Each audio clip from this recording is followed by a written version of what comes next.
AxiBlade, a Python application to design axial hydraulic turbine blades.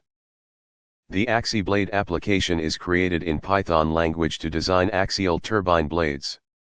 After reading the input data, the application calculates asymptotic elements, coordinates of the unfolded profiles, tangential velocities and pressure coefficients, position of the rotation axis, spatial coordinates, the blade volume and the intersection of the blade with level planes. All numerical results are exported to Excel, where specific charts are generated.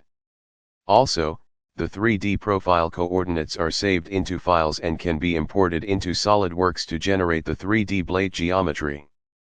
Reducing the axially symmetrical 3D flow in Kaplan and bulb turbines to 2D flow, the method of conformal representations Popa allows the dimensioning of the planar networks of profiles that will be the basis of the construction of the axial blade in the hypothesis of potential flow through the turbine runner.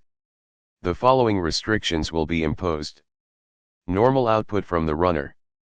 The blade trailing edge is radial and horizontal in the plane perpendicular to the runner axis.